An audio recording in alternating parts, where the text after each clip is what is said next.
रामकृष्ण हरी. माऊलींच्या पदस्पर्शानं पावन झालेली ही पुण्य पावन भूमी, जिथे निवृत्तीनाथांचं वैराग्य, सोपान देवांची निष्ठा, मुक्ताईचं मातृत्व आणि ज्ञानोबांची ओवी साक्षात्कार देते, तेथूनच सुरू होते विश्वशांतीची ही ज्ञानयात्रा. माऊलींच्या ओवीतून चालते सृष्टी, माऊलींच्या ओवीतून चालते सृष्टी, बहिणीच्या मायेनं घडते भक्ती. वारकरी संप्रदाय ही केवळ भक्तीची वारी नसून ती सामाजिक परिवर्तनाची एक गाथा आहे.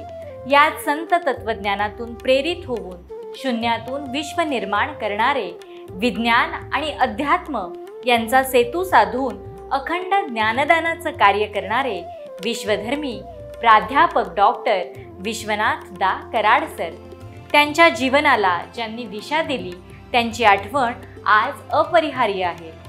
त्याग, माया आणि मातृत्वाचा साक्षात मूर्तिमंत आदर्श म्हणजेच पूर्ण ब्रह्मयोगिनी त्यागमूर्ती प्रयाग अक्का कराड, जी बहीण माते समान ठरली, तिच्या पायाशी वाहिलं त्यांनी ब्रह्मज्ञान. आज या विश्वशांती दर्शनच्या माध्यमातून आपण करतो आहोत एक आगळी अभंग वारी, जिथे संतांचे विचार, त्यांचे शब्द आपल्याला प्रेरणा देतील. ही वारी पंढरपूरची नाही तर अंतःकरणाची आहे.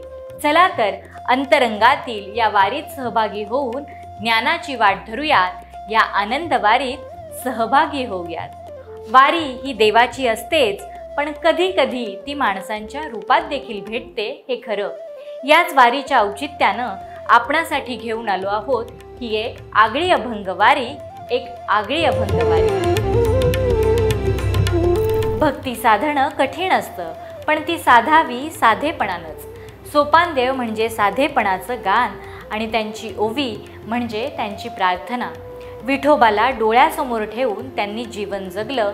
न कोणती शोभा, न कोणताच गाजावाजा, फक्त एक शांत साधना, ज्याचा प्रत्येक थेंब ज्ञानाचा झरा बनून आपल्या हृदयामध्ये ओतप्रोत राहतो.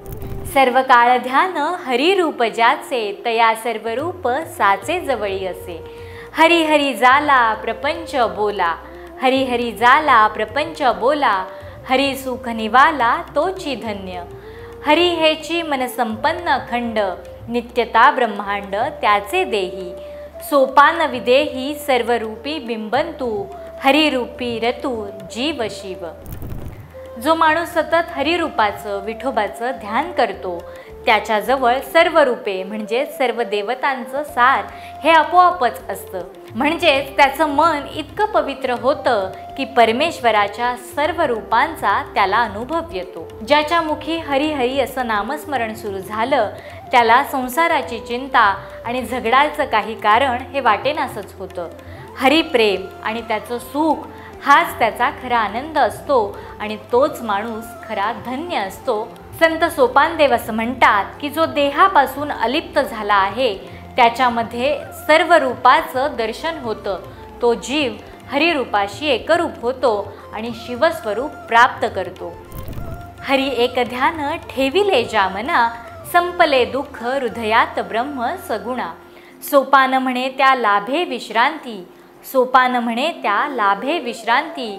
हरिरूपाततेची परमार्थ शांती, हरिरूपाततेची परमार्थ शांती.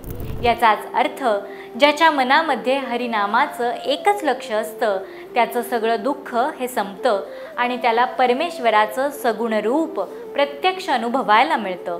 सोपानदेव म्हणतात, अशा भक्ताला खरी विश्रांती आणि शांतता ही हरिरूपामध्येच मिळते.